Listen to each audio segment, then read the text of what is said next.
Masih bersama kami di Kuliah Online Akademi Desa 4.0, di mana tayangan kuliah online ini dapat disaksikan di live streaming YouTube Akademi Desa dan juga disiarkan secara langsung dari TV Desa, satelit TV, dan juga TV Temanggung. Pasti Sobat Desa udah nggak sabar lagi kan untuk menyimak dan mengulik-ngulik lagi tentang akuntabilitas dalam pertanggungjawaban dana desa. Di sini saya juga sudah menyiapkan salah satu narasumber lagi, di mana di sini ada Sekjen Fitra, yaitu Bapak Misbah Hasan. Mari kita sapa. Selamat sore Bapak Misbah. Selamat sore Mbak Sesa. Di sini Sobat Desa pasti sudah semakin kepo ya Pak, semakin tertarik untuk ngulik-ngulik tentang akuntabilitas. Mungkin Bapak bisa jelaskan lebih lanjut? Ya, terima kasih dari Pak Ivan tadi. Mbak Sesa, saya nyambung apa yang tadi disampaikan oleh Pak Ivan ya, terkait dengan akuntabilitas sosial di desa. Semoga presentasi yang saya tampilkan ini bisa dilihat oleh sahabat desa di seluruh Indonesia. Selamat sore, Assalamualaikum warahmatullahi wabarakatuh. Jadi saya langsung saja cepat bahwa ini akuntabilitas sosial itu sebenarnya konsep bagaimana masyarakat itu berhak untuk mengklaim manfaat atas program atau kegiatan. Jadi kalau di dalam konsep tata pemerintahan desa yang baik gitu ya, itu ada 3 unsur yang mempengaruhi bagaimana tata kelola pemerintahan itu dianggap baik. Yang pertama, sebelum kita nanti bicara soal akuntabilitas, sebenarnya akuntabilitas ini ditopang oleh 2 kaki. Yang pertama adalah transparansi, gitu ya. Transparansi, yang kedua adalah partisipasi. Jadi 2 penopang utama dari akuntabilitas inilah yang kemudian nanti bisa dianggap bahwa tata kelola pemerintahan desa itu lebih baik. Saya akan mengupas dulu soal transparansi sebagai penopang pertama dari akuntabilitas.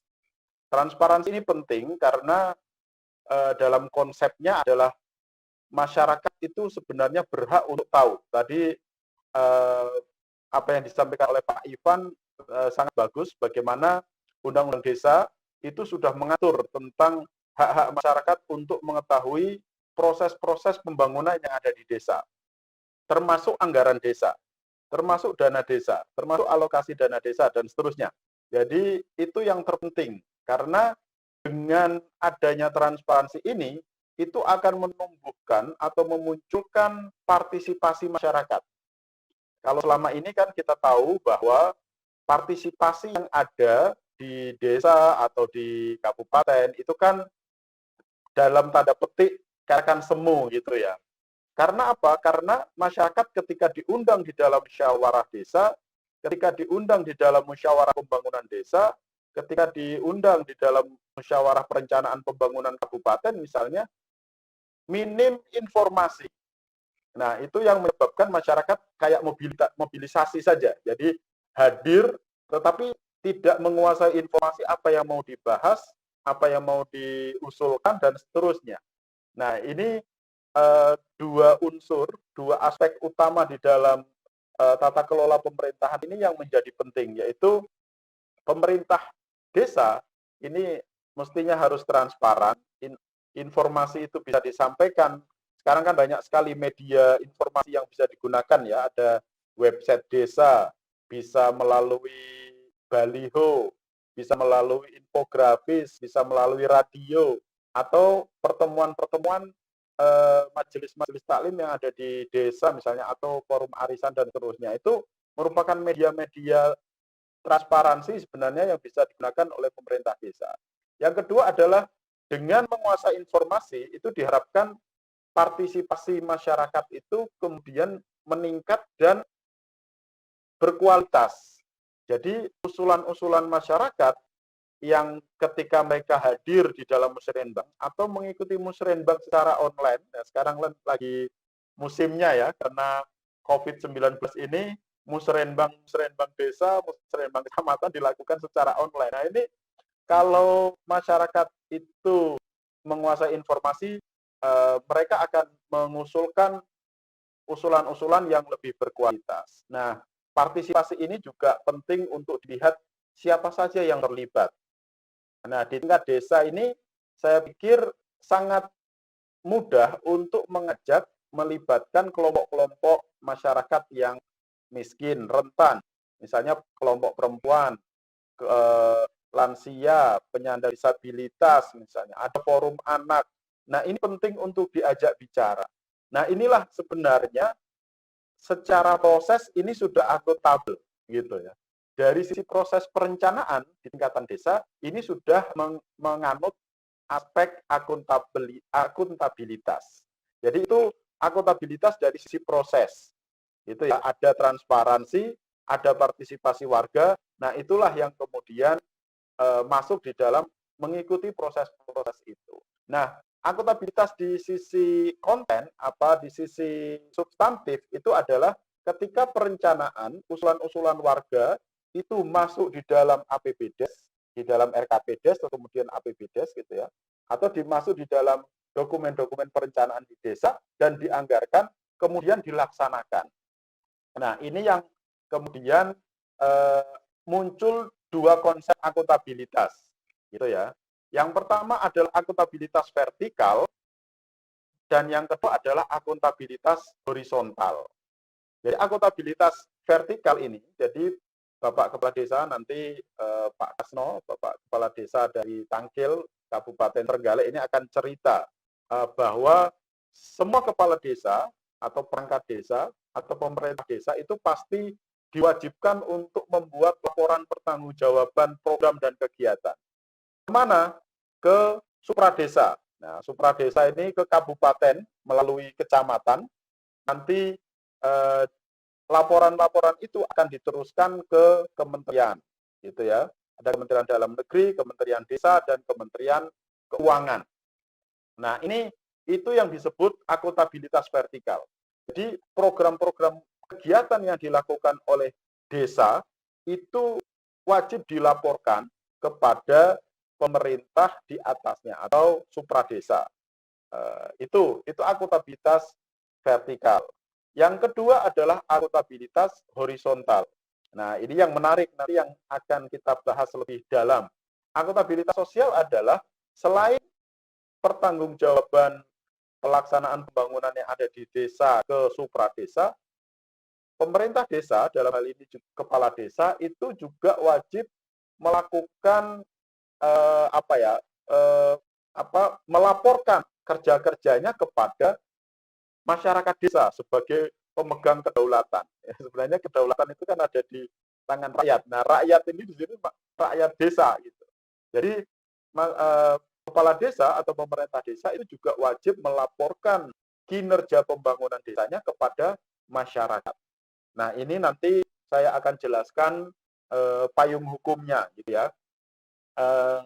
Itu, jadi ada dua model atau jenis akuntabilitas. Pertama adalah akuntabilitas vertikal, yang ini hampir selalu dilakukan oleh pemerintah desa, kalau tidak akan ditagih-tagih gitu ya. Atau dana desa periode berikutnya tidak dicairkan gitu. Jadi ada konsekuensi-konsekuensi yang dihadapi oleh pemerintah desa kalau ada keterlambatan misalnya pelaporan anggaran desa. Tetapi ada juga akuntabilitas horizontal yang ini juga sebagai bentuk pertanggungjawaban pemerintah desa kepada warga desa, kepada masyarakat desa. Nah, ini juga penting. Tadi Pak Ivan bagus sekali, ada banyak instrumen, ada banyak alat untuk melakukan akuntabilitas horizontal ini, akuntabilitas sosial ini bisa melalui sekar desa. Kalau itu praktek yang kita lakukan di banyak desa, dampingan Seknas Fitra, sekolah anggaran desa itu. Yang kedua ada posko pengaduan, gitu ya, yang dilakukan oleh BPD, Badan Permusyawaratan Desa, karena BPD salah satu fungsinya adalah melakukan monitoring terhadap kinerja kepala desa. Nah, itu dibentuk posko-posko pengaduan atau posko aspirasi, rumah aspirasi, atau nama lain ya di beberapa desa di Aceh itu pakai rumah gampong gitu ya, gampong. Jadi itu untuk melakukan serap aspirasi sekaligus pengaduan yang nanti dilanjutkan untuk dibawa kepada proses-proses perencanaan yang ada di desa, di Musdus maupun di Musrenbang Des. Itu dua jenis. Nah, ini mekanismenya kalau akuntabilitas vertikal. Jadi di sini ada beberapa ada beberapa regulasi yang memayungi akuntabilitas vertikal ini. Yang pertama adalah Permendagri nomor 20 tahun 2018 tentang pengelolaan keuangan desa. Di pasal 70 terutama, ayat 1, ayat 2, ayat 3 ini menjelaskan tentang bagaimana kepala desa menyampaikan laporan pertanggungjawaban realisasi APBDes kepada bupati atau wali kota setiap akhir tahun anggaran. Jadi di LPJ disampaikan 3 bulan setelah akhir tahun anggaran melalui Perdes APBDes realisasi. Nah, apa saja yang dilaporkan di situ ada laporan keuangan, ini meliputi realisasi APBDes dan catatan atas laporan keuangan desa, terus laporan realisasi kegiatan, daftar program sektor program daerah dan program yang masuk ke desa dari baik itu dari kementerian atau dari kabupaten. Dan pasal 71 di Permendagri 20 2020 itu ada laporan konsolidasi bupati atau wali kota kepada kementerian. Jadi, nah di sini di sampingnya itu ada alur bagaimana penerjemahan ini sekaligus juga di peraturan Menteri Keuangan juga dijelaskan hampir sama gitu ya. Peraturan Menteri Keuangan nomor 205 tahun 2009 tentang pengelolaan dana desa. Ini juga alurnya sama. Jadi mulai dari kepala desa melakukan pelaporan LPJ, laporan pertanggungjawaban realisasi APBDes kepada wali kota, kepada bupati atau wali kota. Terus kemudian nanti akan diteruskan kepada kementerian. Nah, ini yang menarik. Nanti kita akan diskusikan lebih lanjut bagaimana akuntabilitas vertikal ini dilakukan. Nah, nanti mungkin Pak Kasno bisa menjelaskan praktek realnya itu seperti apa gitu ya. Nah, saya masuk kepada ini akuntabilitas horizontal. Nah, akuntabilitas horizontal ini diatur di paling tidak di dua regulasi. Yang pertama adalah Permendagri 17 tahun 2019 tentang pedoman umum pembangunan dan pemberdayaan masyarakat desa, Permendesa ini ya. Dan Permendagri 20 sama dengan yang tadi itu. Kalau ini bahwa, nah ini menarik. Ini kan selama ini yang sering dipertanyakan, ini gimana ini untuk melakukan laporan pertanggungjawaban kepada masyarakat desa ini kok ada dua regulasi yang berbeda gitu. Nah ini kita ambil hikmahnya saja. Jadi kalau di Permendagri nomor 20 tahun 2018 mengatur tentang bahwa laporan pertanggungjawaban realisasi APBDes itu diinformasikan kepada masyarakat desa melalui media informasi. Jadi kalau mengikuti Permendagri, kepala desa diminta untuk melaporkan, menginformasikan gitu ya, laporan pertanggungjawaban realisasinya kepada masyarakat melalui media informasi. Nah, yang kedua, informasi apa saja yang wajib dilaporkan atau diinformasikan kepada masyarakat desa? Pertama adalah laporan realisasi APBDes. Di dalamnya ada pelaksanaan DD gitu ya, dana desa, ADD atau sumber-sumber pendapatan anggaran di desa. Terus laporan realisasi kegiatan yang belum selesai atau tidak terlaksana, sisa anggaran dan alamat pengaduan. Nah, ini juga sudah ditampung di Permendagri 20 ini ada mekanisme pengaduan yang harus dibuat oleh pemerintah desa. Nah, saya rasa ini tidak cukup gitu ya. Tidak cukup hanya menginformasikan. Harus ada timbal balik, harus ada feedback dari masyarakat desa. Nah, feedback dari masyarakat desa itu diatur di Permendesa 17 2019. Jadi ini mestinya saling melengkapi harusnya ya. Jangan kemudian dipertentangkan, tetapi ini saling melengkapi. Nah, media informasi salah satunya adalah kepala desa menyusun dan menyampaikan laporan pertanggungjawaban pelaksanaan kegiatan pembangunan melalui apa? Melalui Musdes. Nah, Musdes ini penyelenggaranya adalah BPD di dalam Permendagri 110 tahun 2016. Nah, ini yang Musdes inilah forum tertinggi pengambilan keputusan di tingkatan desa. Nah, ini menarik. Jadi di dalam Musdes itu diwajibkan juga melibatkan seluruh unsur masyarakat, termasuk masyarakat miskin dan rentan tadi, kelompok perempuan, penyandang disabilitas, forum anak, lansia, dan kalau ada di desanya ada masyarakat adat juga wajib dilibatkan. Gitu. Jadi yang kedua adalah kepala desa memberikan tanggapan atas masukan peserta Musdes. Yang ketiga, Musdes pertanggungjawaban diselenggarakan setiap akhir tahun. Masyarakat desa memberi tanggapan dan masukan atas laporan pertanggungjawaban kepala desa. Terus BPD kemudian membuat atau menyusun berita acara musyawarah desa, laporan pertanggungjawaban kepala desa. Nah, ini kan menarik. Jadi sebenarnya dua regulasi ini bisa saling melengkapi. Jadi di Permendagri diatur bagaimana caranya menginformasikan. Tadi kalau kita tarik di slide awal saya, ini merupakan basis transparansi pemerintah desa.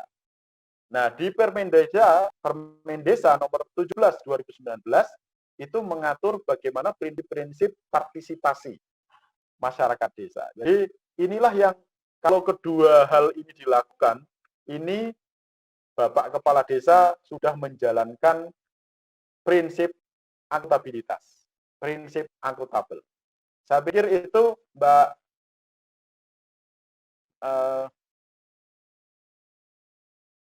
saya pikir itu dulu Mbak Syaisa yang bisa saya sampaikan. Nanti kita sambung di diskusi berikutnya.